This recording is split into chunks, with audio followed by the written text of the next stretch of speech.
Hello, and welcome to Nurtural Disasters. This is a podcast for those of us with toxic or emotionally immature parents. We might not have a bunch of credentials next to our names, but we do have PhDs from the Hard Knocks University. Basically, we want this to be a validating space for adult children of parents who had no business having children. So we left off last time on episode 2. We didn't really finish talking about the Brooklyn Beckham situation. Well, I want to talk about the siblings and how toxic parents, they create a weird dynamic between siblings. I know, I've met your sister. Yeah. And she's an interesting person. It's an interesting situation. From my knowledge, my dad kind of uses us as little pawns against each other. That's what I'm seeing as a person that's in the little ecosystem that we have. So it's interesting because my sister used to be an only child. Like, there's a huge gap between me and my sister's ages. So she was like the golden child for quite a while before I showed up. And it just gave competition. The bad part of that is that my dad is extremely controlling. So my sister was not allowed to go out if he needed a babysitter. So my sister was a de facto babysitter for most of her teenage years. That sounded horrible. If you think about it, it's like, oh yeah, you want to go out with your friends as a teenager? Let's go to the mall. It's like, no, you got to look after your brother. You can't go. So I could see why there's like some sort of resentment there. And then time to go to college. Oh, I want to go to this college. And then my dad would be like, the college is too far. We don't trust you being that far. It might not be safe. You're going to this college right down the street. So he does things like that. And you, as a kid, or even as like a late teenager, what could you do? Like, your parents have control over everything, especially if they're like a parent that pretty much like usurps control over every aspect of your life. Like, it's very hard for someone to break away from that.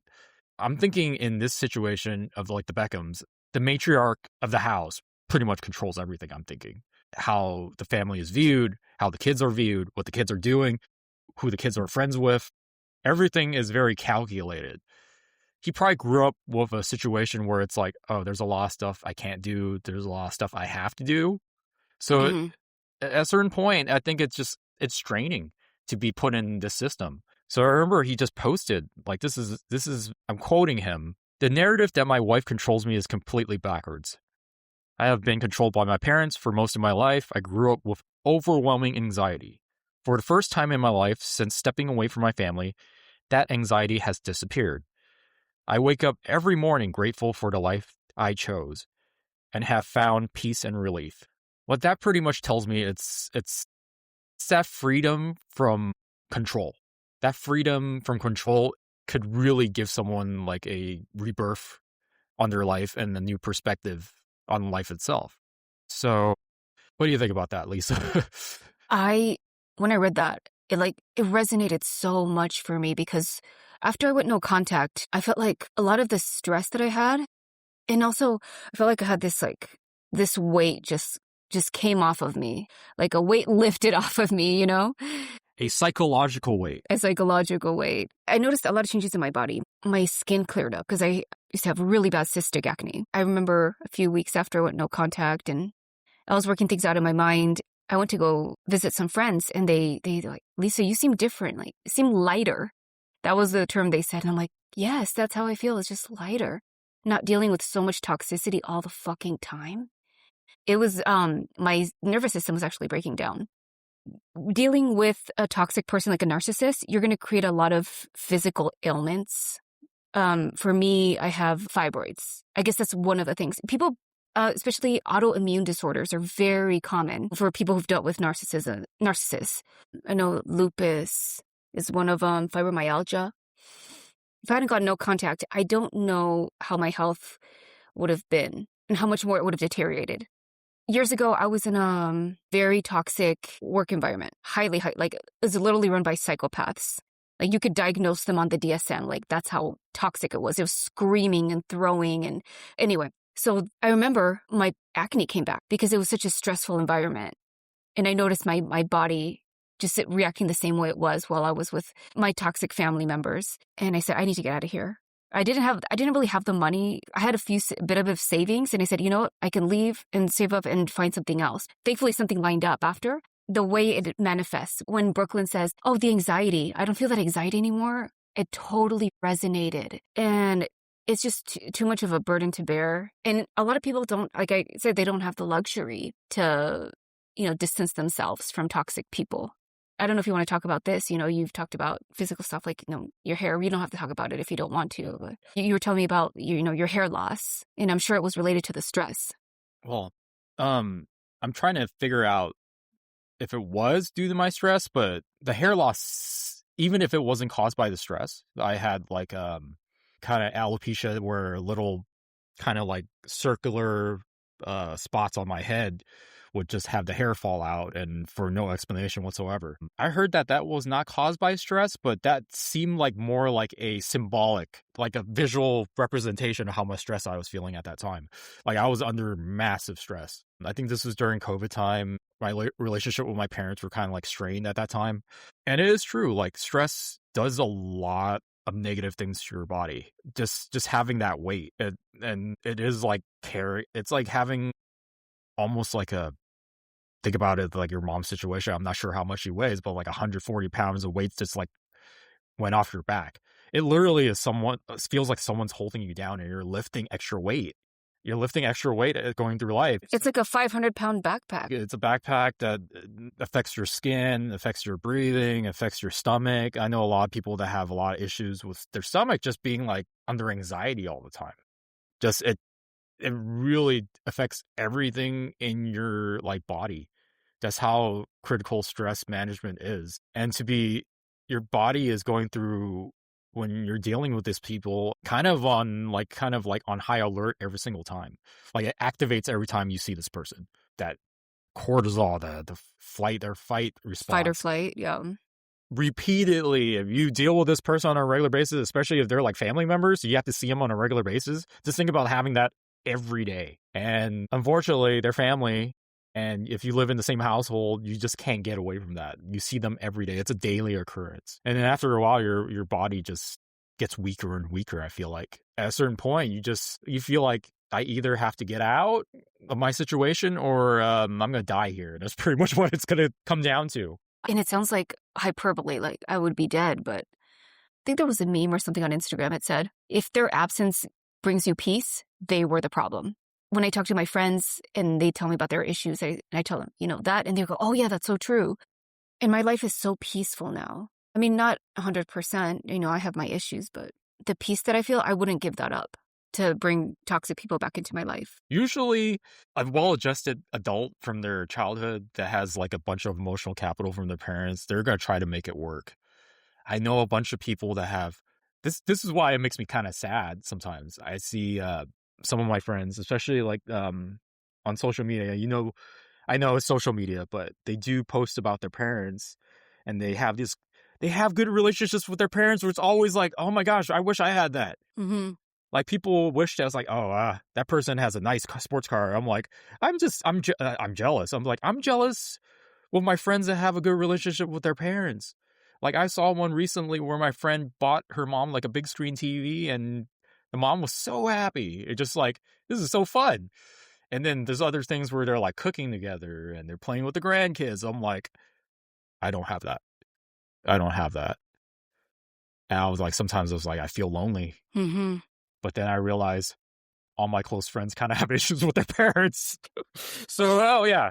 Oh, good. We're not alone. We're not alone. You're definitely not alone. If you're listening out there and you're listening to this, there probably is someone or yourself that's having issues with their parents. It's not as small community as you think. There's a lot of us. And this really shows it doesn't matter if you're, living in the car, middle class. Brooklyn Beckham. Or yeah, the Beckhams. There's it transcends cultural backgrounds, nationalities, money. Yeah, there always is this thing where it's like, oh yeah, manipulation through some means. Especially we live in a capitalist society, that money is probably the ones that have the most leverage over someone at the moment, right? Mm-hmm.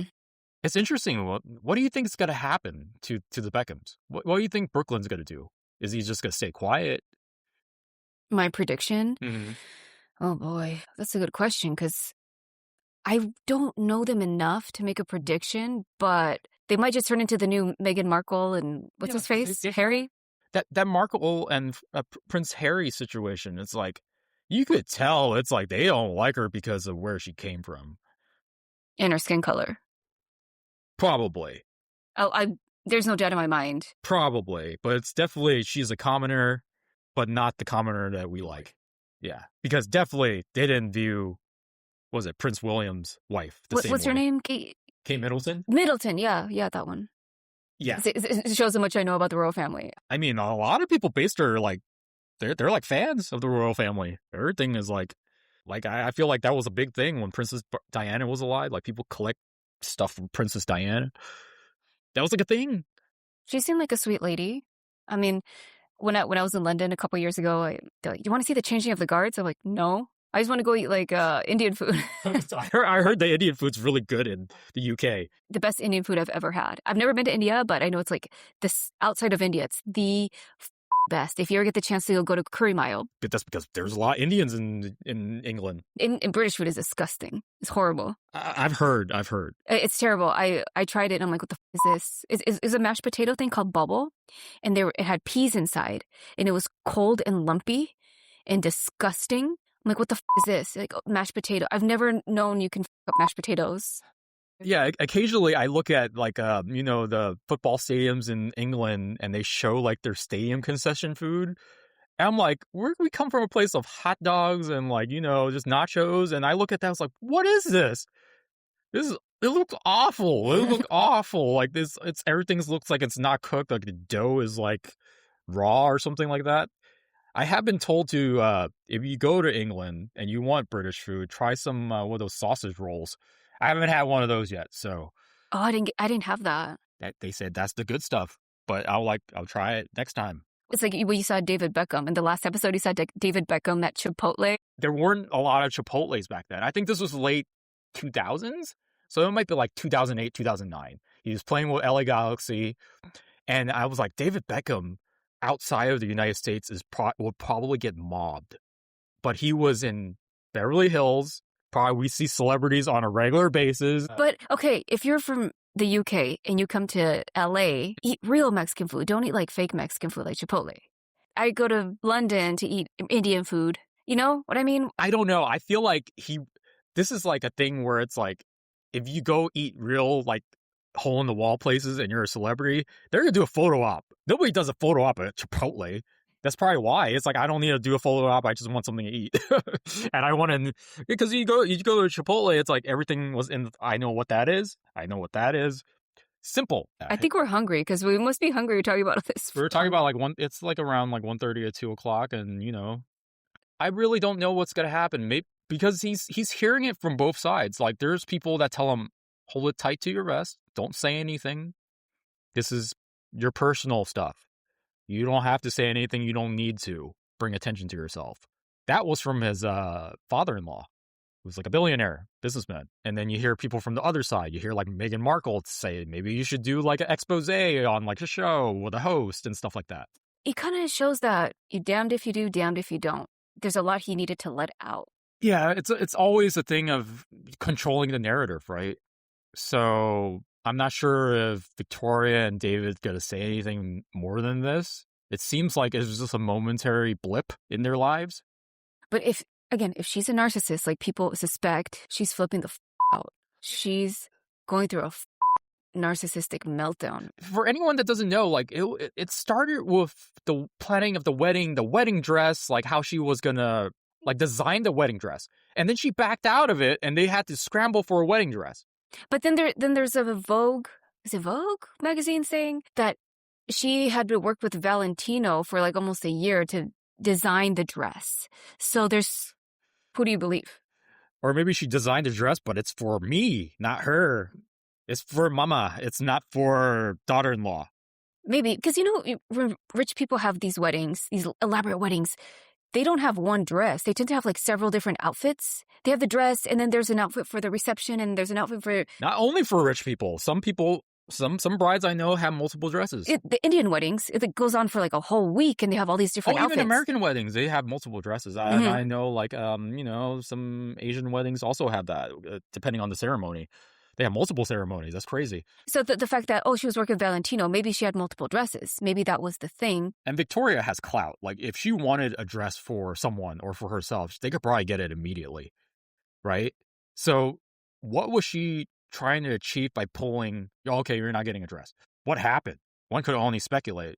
And then it leads to the wedding, and apparently Mark Anthony was there. That's right. He said, the most beautiful woman. He stepped forward and, let's have a dance between the groom and the groom's mom, not the bride. And I was like, that's not weird at all. And I really want to see that video of anybody snuck in a picture or something like that, or maybe like some people that were working that night that were part of the wedding, that were like a serving staff. They could really make a lot of money giving us that video.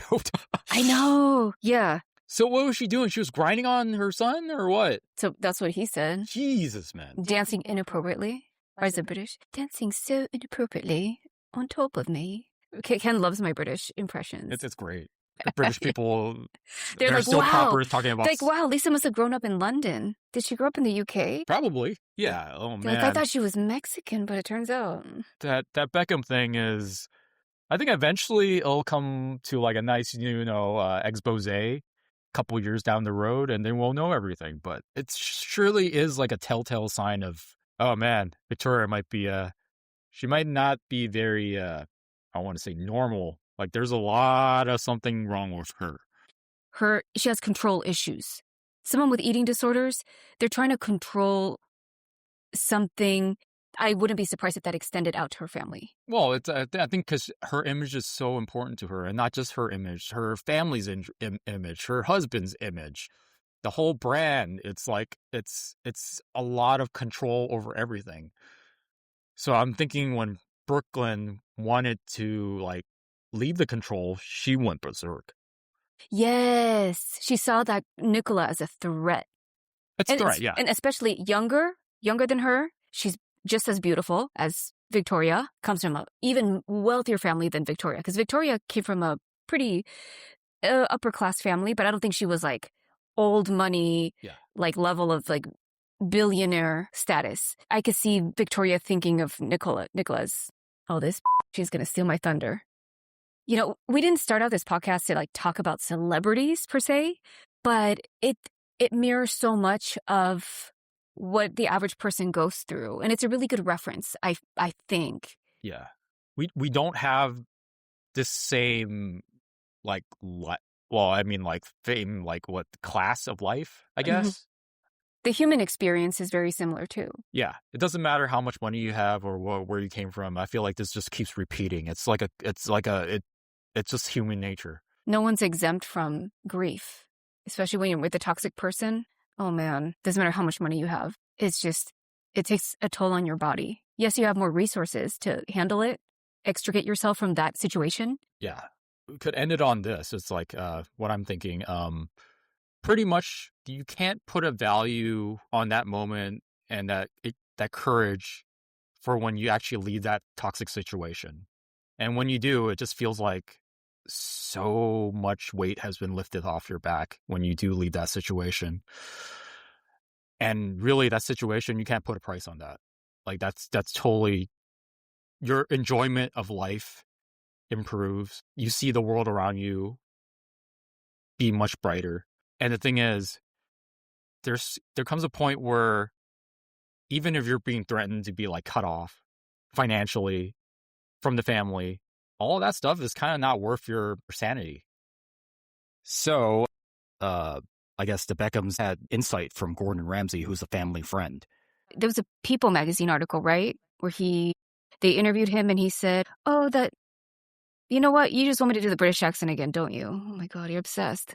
Yeah, just what British accent? I can't tell the difference. It's so natural.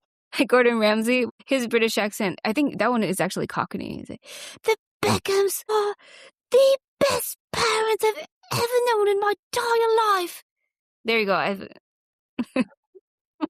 And then he told the reporters to get out of the kitchen. They're idiot sandwiches. Yeah, idiot sandwiches. Look at this. This is raw. You're being manipulated by the daughter of a billionaire. Well, that's pretty much what he said. He's being manipulated. You're kind of thinking not clearly. You're just thinking with, I guess, you're thinking with the honeymoon period or with lust or something like that. So pretty much everything we talked about that people in the periphery that will support the parents this is the playbook, pretty much. Yeah, you just wonder. He says he has firsthand account of seeing them being really great parents.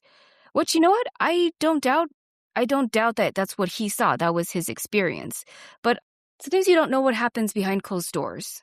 And I can tell you how many people you never knew that they had very abusive parents in childhoods because everything seems so nice on the outside and they seem successful, put together.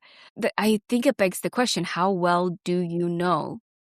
I mean, Ken, let's say you said your dad has friends. Let's say if you cut off your dad, would your dad's friends say his fiance's manipulating him?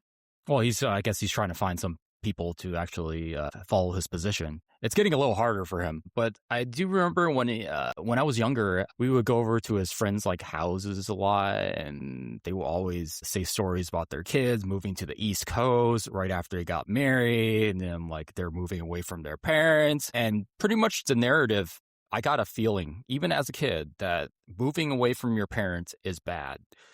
And if you have a spouse that forces you to move away or makes you move away, that's a bad spouse. So they already ingrained this kind of like thought process in my head as a kid. I remember going there. I think I was like 8 or 9 years old, and I remember this.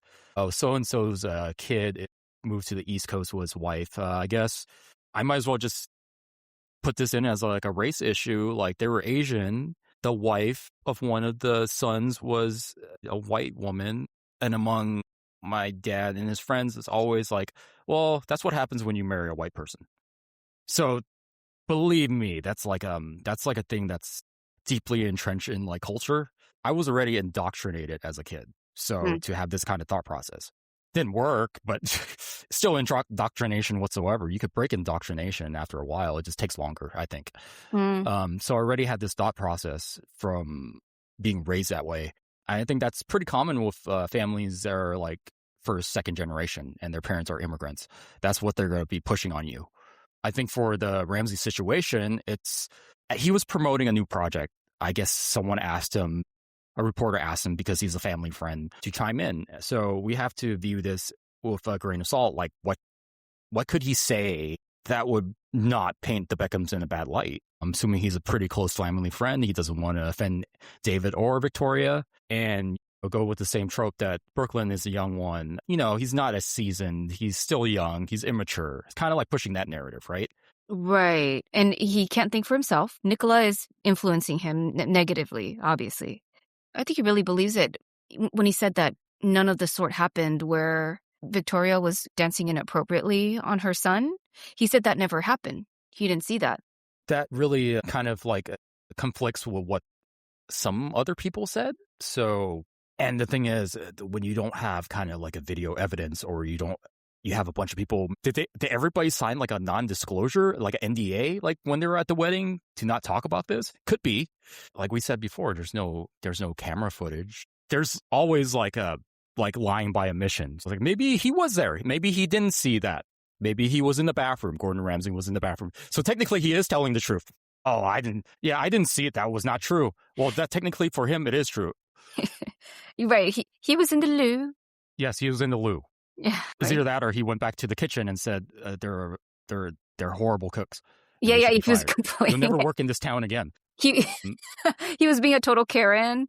But I heard he's not like that in real life. I heard it was like the American, I guess, producers wanted him to be more angry because that's what we respond to, I guess. He just flips the out over the tiniest little things. I think he's more like, you ever watch him with like Master Chef like juniors? He's more like that. He's like, man, it's kind of disappointing. You should really work on this. I think he's more like that. I haven't seen it, but I've heard people say that he's a lot nicer to the kids. I really think that he's actually not that mean, and they want him to have a persona so that they can advertise it. Because every time they go on commercial break, it's usually him yelling at someone. it's like consistent. I'm like, yeah, he's really angry, closing the kitchen, telling them that they should, I don't know, go to hell or something like that. It's like your steak was uncooked. Maybe if you go to hell, like the steak will be actually properly cooked. Yeah. This whole thing, are you familiar with parental alienation syndrome? I am not. Okay. Well, this is interesting. It's this theory where one parent basically poisons the other parent against them.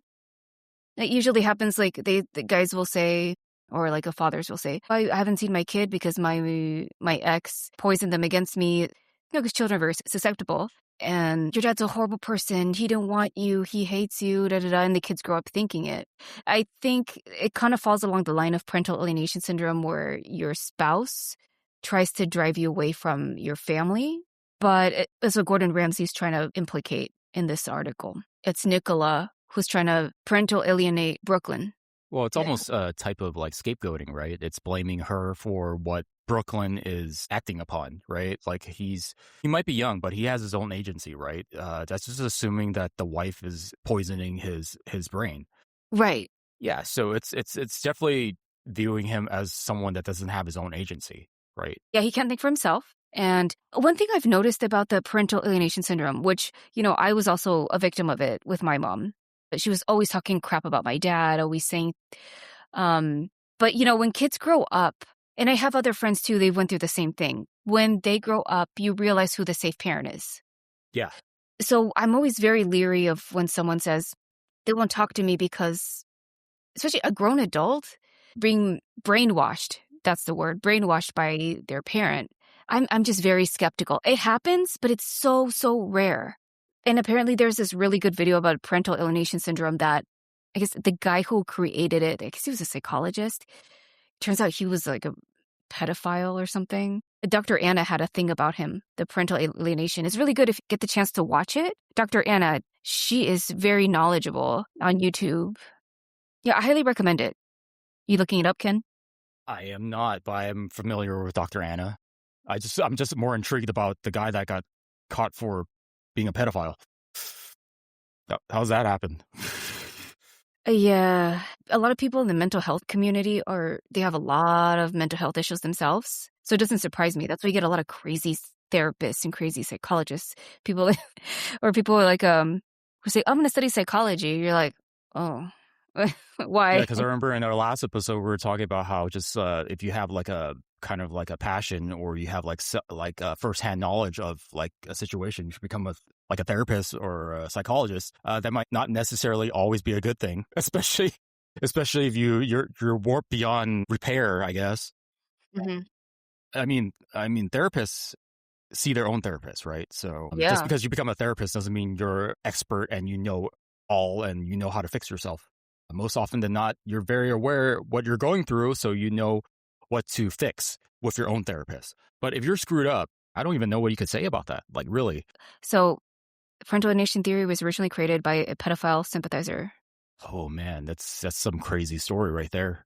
He's a sympathizer, but it doesn't say that he was a pedophile. Some people are saying online. I mean, the theory is sound, right? It's a sound theory. It's just happen a lot, especially with narcissistic parents, because they're so vindictive. You see that a lot in the court system. When you see narcissistic parents, when they split up, they will do everything to get back at their ex, even if their children are casualties and they don't give a shit. There's like definitely narcissists that they go above and beyond to frame a narrative to have their spouse like pretty much have their kids taken away or custody taken away. And this is all like a game in their head. So it's to destroy the other spouse, credibility. And it happens a lot. And I don't think a lot of enough gets put in the court system about people that act like this, malicious intent. Some parents are like this and they pretty much weaponize they're like building a case or weaponizing and even pushing false narratives on the other parent so they could get what they want at the end. And I think a lot of the times it's not even that they want the kids, it's just they want to inflict pain on the other parent. Totally. The court system is not knowledgeable about narcissism. Yeah, it's not equipped to kind of fight against people that have this kind of like agenda. So it's a very kind of like dangerous thing. I don't know if you watch Judge Judy, but she has this quote that it's so good. It says, "You should love your children more than you hate your ex." And I thought that is fucking brilliant, and she sees right through the bull. I think because she sees a lot of this stuff just Yeah, she's very wise. yeah. Because she's seen it's just a repetition of her seeing all these things. I'm assuming Mhm. even before she was in television, she saw this on a regular basis. She's like, I know what you're trying to pull. That's why she's so mean to us. It's like whatever you're trying to say about your cases, I've seen this all before. Unfortunately, a lot of judges, I don't think, are even as skilled or even as sympathetic to look for stuff like that, right? Right. Mm. Exactly. I think there's a default of like, I think because of the societal norms, they automatically grant the custody to the mom, even if the mom is toxic. It does happen a lot. It just shows the failure of the court system. And the Yeah. systems, they're just not equipped to handle recognize narcissism. They're not aware of it. They're not. Well, yeah, if you're not personally like in a relationship with a narcissist, you tend to maybe believe what they say because why wouldn't you, right? Let's say you're like a social worker and you're analyzing like a family dynamic. If this person is telling you and they're giving you proof because you're looking at it, it's like, well, this person sounds like they're of sound mind. They're pushing a narrative, but why should I think otherwise, right? So there's not much that the social worker could do unless they have some sort of like was it some sort of like psychology training, right? I think some of them do, but it's very hard to differentiate because a lot of narcissists are very good liars. So why wouldn't you believe them? They're master manipulators. The thing is, I remember when I was a kid, I totally 100% trust my parents for everything they say. Why would I even doubt it? Why would my parents lie to me?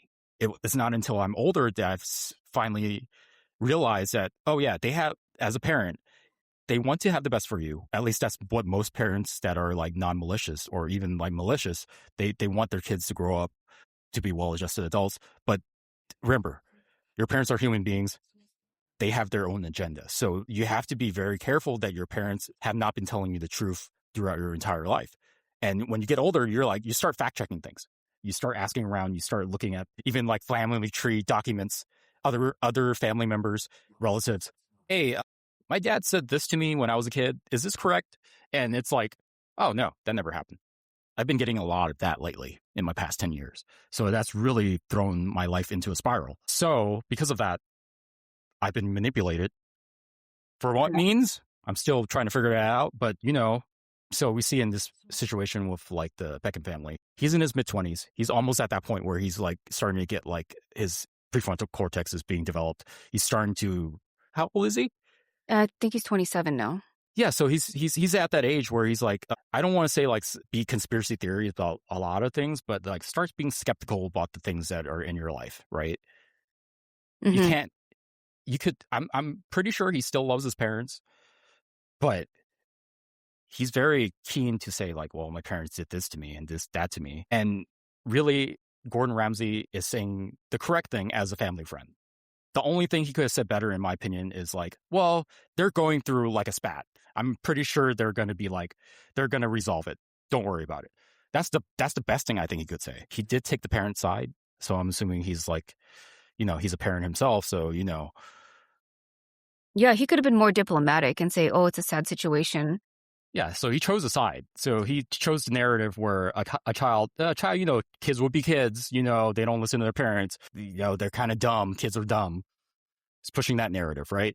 Mm-hmm. And it's a very believable narrative. A lot of people that are parents will probably be like, oh yeah, a lot of people that are like reading it on People or something like that, or Page 6 or something like that, if you're in the UK, they're like, I'm a parent. I could vibe with that. So a lot of parents probably look at that. It was like, oh yeah, my kid's kind of like that. I understand now. My kid's just being stupid. So they're probably pretty much putting a thing on him that, oh yeah, he's just a kid. Kids do this. Kids are rebellious towards the parents. Kids don't listen to their parents. Kids are like naturally against their parents. Yeah, maybe. Well, discounting his experiences, right? Mm-hmm. We only know as much as what's in the media, what the media is letting out, what he's letting out on his social media, Brooklyn is. So we're just trying to maybe dig deeper to see what is going on here. You could just imagine that that one parent is getting maliciousness towards them, and that's just how it is. It's just this does happen pretty often, I'm assuming. Yeah, and I think about my own experiences with that. But eventually I saw through the Yeah, because I'm thinking at a certain point your mom probably really did a number on your dad. So Oh, yeah. Yeah, well, my mom's a very vindictive person. Yeah, well, I do a mean Victoria Beckham. It's like, you're like, wow, it's killer. can you do it again? Like, is it about vegetables again? Grilled fish. Can I have some grilled fish? Because it's the fish. Vegetables? Oh, I only eat grilled fish and vegetables, please. I know I'm in a Mexican restaurant, but everyone has to eat salads. In her defense, she's still really pretty and she doesn't look like a prune. And yeah, I mean, yeah, her body's great. I mean, there's a reason for that, but oh yeah, her body's a temple, but it's just like, okay, that doesn't, please, if we should just be lucky enough to be sued by the Beckhams. great. Oh, we'll cut the episode. We'll do apology. Can we have an autograph? If we do our apology in a British accent, I think it'll be more impactful, I think. They're gonna be like that. It's like you could advertise with us if you want. And it's like, yeah. Yeah. We'll pick your side, but people will be like, Are you mocking my accent? No. It's out of respect. It's a term of endearment. We're from York, New York. So it's New York, but other York. No, this is actually how I think British people sound like. This is how I think British people sound like in my head. In my head, yeah, right. Don't gaslight me. They talk like this. Don't gaslight me. You notice how they don't pronounce the T's, like Harry Potter, peanut butter. I like that. Sometimes they just say hospital. Hospital. I have to go to hospital. I have to go not to the hospital. Hospital. I go to uni. I go to the uni. Yeah. Is it fizzy drink for soda? I like it though. I think we should adopt that fizzy drink. Fizzy drink. That's okay. I do like British people. I don't. I just hate their food. Yeah, I heard their food is terrible. That's why they love curry so much. Because look, flavor. Oh yeah, we did a whole episode where we're like talking for 20 minutes about Indian food. Indian food, it's like, oh yeah, it's great. That's why British people love Indian food, because it has flavor. Right? They conquered the world for spices. Didn't bother to use any of them. Now we're gonna have like a bunch of people in the freaking UK hate us. Well, the Irish are probably gonna like us because they don't like the British. It was like, yeah. Oh, yeah. Gosh, have you seen Irish Chinese food? Looks terrible. What? No, that's not a thing, is it? What? Yeah, they put rice and then they put like steak fries on top of it, and then they put gravy. And it's supposed to be Chinese food. Poutine. The gravy with the French fries, right? Yeah, but how's that Chinese food? It's Chinese, Canadian, Irish. I don't know.